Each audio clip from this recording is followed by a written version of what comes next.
Evening সবাইকে। আমার নাম কেলভিন এবং আমি একজন প্রহরী। আজ আমি এখানে এসেছি কারণ আমার 6টি সন্দেহ রয়েছে, যেগুলো আমি বিশ্বাস করি যদি আমি এগুলো সঠিক জবাব পাই, আমি প্রস্তুত আছি ধর্মান্তরিত হতে এবং ইসলাম কবুল করতে।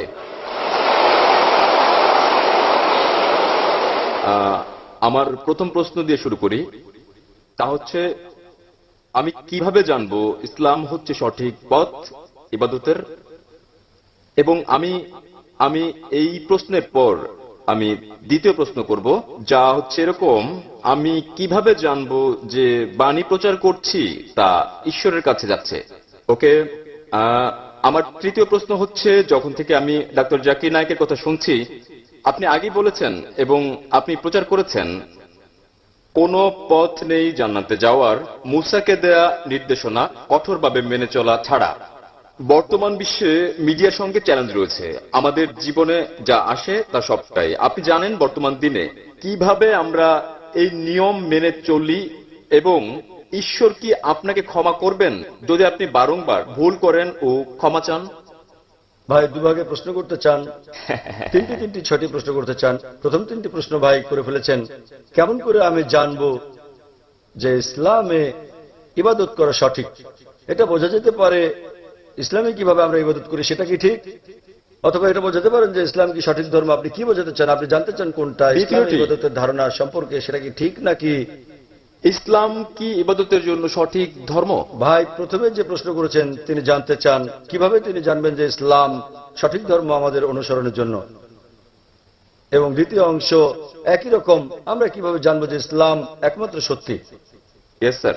এবং তৃতীয়টি হচ্ছে, তিনি বলেছেন, আমার একটা লেকচারে বলা হয়েছে, যীশু খ্রিস্ট তারপর শান্তি বর্ষিত হোক বলেছেন, যদি আপনি জান্নাতে যেতে চান আপনাকে সব নির্দেশনা মানতে হবে এবং তাওরাতে উল্লেখিত সকল নিয়মের অনুসরণ করতে হবে। কিভাবে এই যুগে আমরা তাওরাতের সব নিয়ম মেনে চলি? আমি চেষ্টা করব প্রথম দুটো প্রশ্নের জবাব একসঙ্গে দিতে। কি করে আপনি জানবেন যে ইসলাম সঠিক ধর্ম ইবাদতের জন্য, এবং কি করে আপনি জানবেন যে ইসলাম একমাত্র সত্যি? ইসলাম এসেছে আরবি শব্দ সালাম থেকে, যার মানে শান্তি। এটা আরো এসেছে আরবি শব্দ সিলম থেকে, যার মানে আল্লাহর কাছে নিজের ইচ্ছাকে সমর্পণ করা। ইসলাম মানে সর্বশক্তিমান ঈশ্বরের কাছে নিজের ইচ্ছাকে সমর্পণ করে শান্তি অর্জন করা। এবং কোন গ্রন্থের দাবি যে সেটা ঈশ্বরের বাণী, যে কোনো ধর্মকে প্রমাণ দিতে যে এটা সর্বশক্তিমান ঈশ্বরের কাছ থেকে এসেছে, এই ওহী, এই গ্রন্থ, এই ধর্মকে সময়ের পরীক্ষায় উত্তীর্ণ হতে হবে।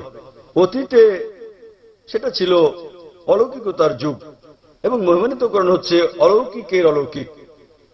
পরে আসলো সাহিত্য এবং কাব্যের যুগ। মুসলিম ও অমুসলিম আরব পণ্ডিতেরা একই সুরে তারা দাবি করলেন যে মহিমান্বিত কোরআন ছিল পৃথিবীর বুকে সবচেয়ে ভালো আরবি সাহিত্য। তবে বর্তমানে যদি কোনো ধর্মগ্রন্থ কাব্যিক ঢঙে বলে যে পৃথিবী সমতল, আধুনিক দুনিয়াকে তা গ্রহণ করবে? খুবই স্বাভাবিক না, কারণ বর্তমান হচ্ছে বিজ্ঞান ও প্রযুক্তির যুগ। তাহলে যদি আপনি এই পরীক্ষাটা করেন বিজ্ঞান ও প্রযুক্তির, বর্তমান সময়ে ধর্মগ্রন্থ সমূহের যেগুলো আমাদের কাছে আছে, বিশ্বের বিভিন্ন ধর্মের সকল ধর্মগ্রন্থ পরীক্ষায় ফেল করেছে কোরআন ছাড়া। আর আমি একটা লেকচার দিয়েছি, কোরআন ও আধুনিক বিজ্ঞান সাংঘর্ষিক নাকি সামঞ্জস্যপূর্ণ বিষয়ের উপর। আমার সময় এখানে হবে না প্রশ্নোত্তর পর্বের সম্পূর্ণ লেকচার দেওয়ার। তবে আমি উল্লেখ করতে চাই, অ্যালবার্ট আইনস্টাইন বলেছেন, প্রখ্যাত বিজ্ঞানী ও নোবেল পুরস্কার বিজয়ী, যে ধর্ম ছাড়া বিজ্ঞান পঙ্গু এবং ধর্ম বিজ্ঞান ছাড়া অন্ধ। আমি আপনাদের মনে করিয়ে দিচ্ছি, মহিমান্বিত কোরআন কোন বিজ্ঞানের গ্রন্থ নয়, SCIENCE, বরং এটা একটা নিদর্শনের গ্রন্থ, SIGNS, এবং এতে 6000-এর বেশি নিদর্শন রয়েছে। মহিমান্বিত কোরআনে 6000 বেশি আয়াত আছে, যার মধ্যে 1000-এর বেশি আয়াত বিজ্ঞান নিয়ে বলেছে। যদি আপনি তুলনা করেন বৈজ্ঞানিক সত্যগুলো যা আমরা জানতে পেরেছি, আমরা দেখতে পাই যে বিজ্ঞান যা সম্প্রতি আবিষ্কার করেছে, হতে পারে 50 বছর আগে, 100 বছর আগে, 200 বছর আগে, 400 বছর আগে, মহিমান্বিত কোরআন তা উল্লেখ করেছে 1400 বছর আগে। কোরআনে বিশ্ব সৃষ্টি সম্পর্কে বলা হয়েছে সূরা আম্বিয়া অধ্যায় নম্বর 21 আয়াত নম্বর 30-এ, যা বিগ ব্যাং সম্পর্কে বিজ্ঞানীরা জেনেছেন কিছুদিন আগে। তারা 50 বছর আগে আবিষ্কার করেছেন, তা কোরআনে উল্লেখ করা হয়েছে 1400 বছর আগে। আমরা জেনেছি যে পৃথিবী বর্তুলাকার। যখন 1577 সালে স্যার ফ্রান্সিস ড্রেক জাহাজে করে পৃথিবী ভ্রমণ করেন, পবিত্র কোরআন বলছে সূরা নাজিয়াত অধ্যায় নম্বর 79 আয়াত নম্বর 30, আমি পৃথিবীকে ডিম্বাকৃতি বানিয়েছি। والأرض بعد ذلك دحاها। উট পাখির ডিমের কথা বলা হয়েছে এবং আমরা জানি উট পাখির ডিম ডিম্বাকৃতি হয়। আমরা আগে ভাবতাম যে চাঁদের আলো তার নিজস্ব আলো। সম্প্রতি জানতে পেরেছি 100 বছর আগে, 200 বছর আগে, 300 বছর আগে যে চাঁদের আলো প্রতিফলিত আলো তার নিজস্ব আলো নয়। এ কথা কোরআনে উল্লেখ করা হয়েছে 1400 বছর আগে সূরা ফুরকান অধ্যায় নম্বর 25 আয়াত নম্বর 61-তে। তাহলে কে সব তথ্য কোরআনে উল্লেখ করতে পারেন যা আমরা সম্প্রতি জানতে পেরেছি? আগে যখন আমি পড়তাম স্কুলে, আমি শিখেছিলাম যে সূর্য ঘুরে কিন্তু আবর্তিত হয় না এর নিজ কক্ষে। কোরআনে উল্লেখ আছে সূরা আম্বিয়া অধ্যায় 21 আয়াত নম্বর 33, সূর্য ঘোরার পাশাপাশি নিজ কক্ষে আবর্তনও করে। আজ বিজ্ঞান জানতে পেরেছে যে সূর্য ঘোরে, এছাড়াও নিজ কক্ষে আবর্তন করে, যা কোরআনে উল্লেখ করা হয়েছে 1400 বছর আগে। এভাবে কোরআনে বলা হয়েছে উদ্ভিদ সম্পর্কে, জীব সম্পর্কে, প্রাণী সম্পর্কে, ভ্রূণবিদ্যা সম্পর্কে, জিন সম্পর্কে। এসব আমরা সম্প্রতি জেনেছি বিজ্ঞানে 50 বছর আগে, 100 বছর আগে, 300 বছর আগে, 500 বছর আগে। তাই যদি আপনি আজ বিজ্ঞানের এই পরীক্ষা চালান সকল ধর্মগ্রন্থের উপর, কেবল যে ধর্মগ্রন্থটি এতে উত্তীর্ণ হবে সেটি হচ্ছে পবিত্র কোরআন। আজও বিজ্ঞান এতটা অগ্রসর হতে পারেনি যে তারা সবকিছু জেনে ফেলেছে।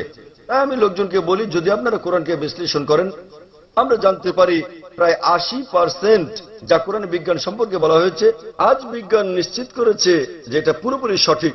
হতে পারে 20%-এর মতো অস্পষ্ট, না সঠিক না ভুল। তাই আমার যুক্তি বলছে যখন 80% পুরোপুরি সঠিক, বাকি 20%ও ইনশাল্লাহ সঠিক হবে। তাই এটা একটা যৌক্তিক বিশ্বাস। কোরআনে এরকম একটি আয়াত নেই যেটা বৈজ্ঞানিক গবেষণায় ভুল প্রমাণিত হয়েছে। কোন হাইপোথিসিস থাকতে পারে যা কোরআনের সঙ্গে সঙ্গতিপূর্ণ নয়, কিন্তু কোরআনে এরকম একটি আয়াত নেই যা কোনো বৈজ্ঞানিক গবেষণায় ভুল প্রমাণিত হয়েছে। তাই এর উপর ভিত্তি করে যদি আপনি এই পরীক্ষা চালান যে কোনো ধর্মগ্রন্থে, কেবল যে ধর্মগ্রন্থটি এই পরীক্ষায় উত্তীর্ণ হয় তা হচ্ছে ইসলাম ও কোরআন। আমি প্রস্তুতি শুরু করেছিলাম কোরআনের একটি আয়াত পাঠ করে সূরা ইসরা থেকে অধ্যায় নম্বর 17 আয়াত 81, যাতে বলা হয়েছে وقل جاء الحق وزهق الباطل إن الباطل كان زهوقا। বলো সত্য এসে গেছে এবং মিথ্যা বিলুপ্ত হয়ে গেছে। আসলে মিথ্যা তার প্রকৃতিগত কারণে বিলুপ্ত হবে। তাহলে আপনি পরীক্ষা চালালে কেবল যে ধর্মটি পরীক্ষায় উত্তীর্ণ হয়, একমাত্র সত্য ধর্ম যা বিকৃত নয়। সেজন্য উইলিয়াম মুর বলেন, কেবল যে ধর্মগ্রন্থ তিনি বলেছিলেন 200 বছর আগে ইসলামের সমালোচক হিসেবে, কেবল যে ধর্মগ্রন্থটি যেটি বিকৃত করা হয়নি এবং যেটি বিশুদ্ধতা রক্ষা করেছে 1400 বছর ধরে, সেটি হচ্ছে পবিত্র কোরআন। তাই এই সব তথ্যের উপর ভিত্তি করে কেবল যে ধর্মের কথা আমরা ভাবতে পারি, আমরা বুঝতে পারি এবং বিশ্বাস করতে পারি যা সত্য এবং সঠিক, সেটা কোরআন।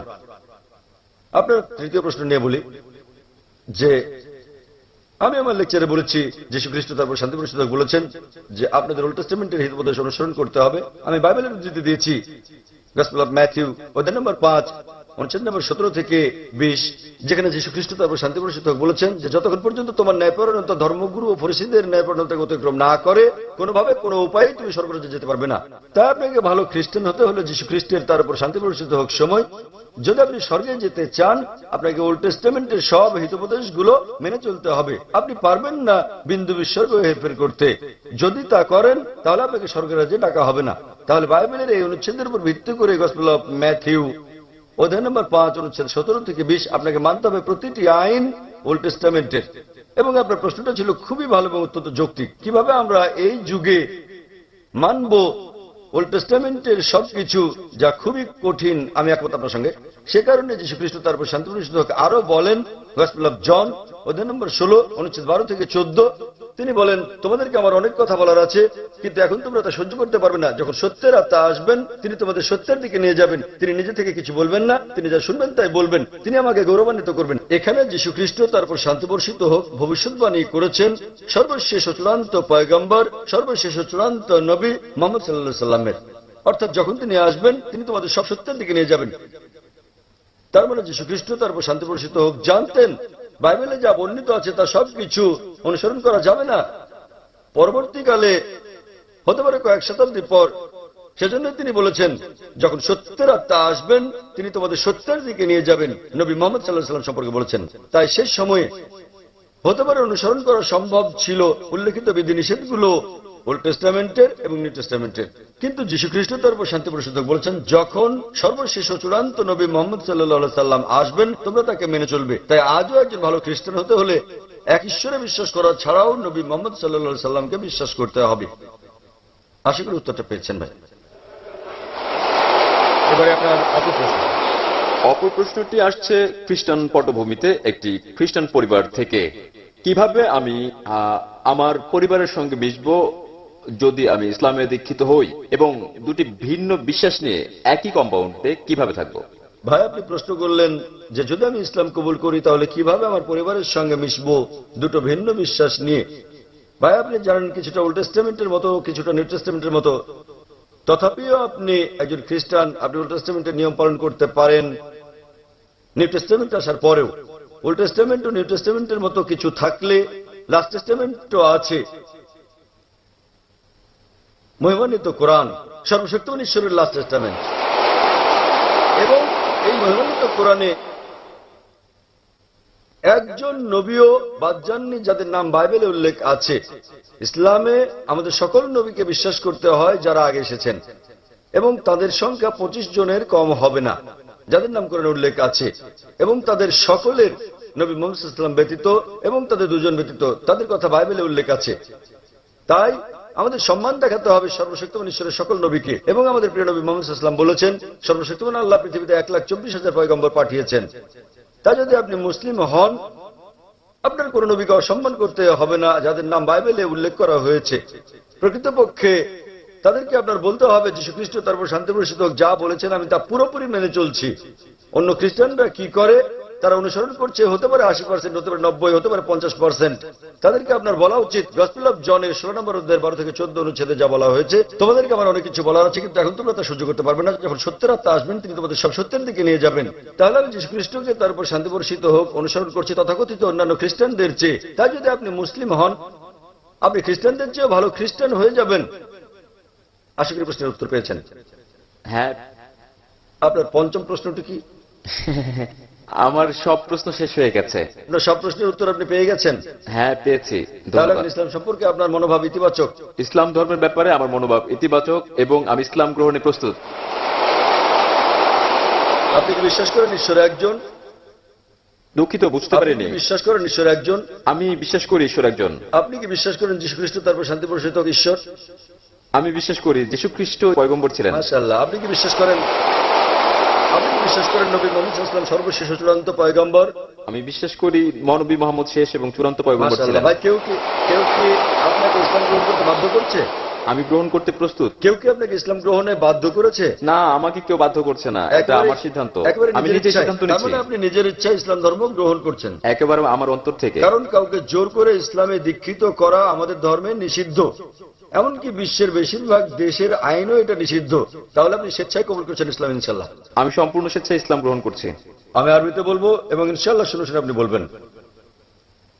আশহাদু আশহাদু আল্লাহ আল্লাহ ইলাহা ইলাহা ইল্লাল্লাহ ইল্লাল্লাহ ওয়া আশহাদু ওয়া আশহাদু আন্না আন্না মুহাম্মাদান মুহাম্মাদান আবদুহু আবদুহু ওয়া রাসূলুহু। ওয়া রাসূলুহু। আমি সাক্ষ্য দিচ্ছি আমি সাক্ষ্য দিচ্ছি যে কোনো ইলা নেই কোনো ইলাহ নেই আল্লাহ ছাড়া আল্লাহ ছাড়া, এবং মুহাম্মদ হচ্ছেন পয়গম্বর এবং আল্লাহর বান্দা। মাশাআল্লাহ, আপনি মুসলিম হয়ে গেছেন। ধন্যবাদ। এবং আমি আল্লাহ সুবহানাহু ওয়া তাআলার কাছে প্রার্থনা করি তিনি যেন আপনাকে পথ দেখান এবং তিনি আপনাকে সাহায্য করেন আপনার পরিবারকে শান্তির ধর্মে দীক্ষিত হতে, এবং আমি আল্লাহ সুবহানাহু ওয়া তাআলার কাছে প্রার্থনা করি তিনি যেন আপনাকে উত্তম পুরস্কার দেন এই দুনিয়ায় এবং একই রকম পরকালে।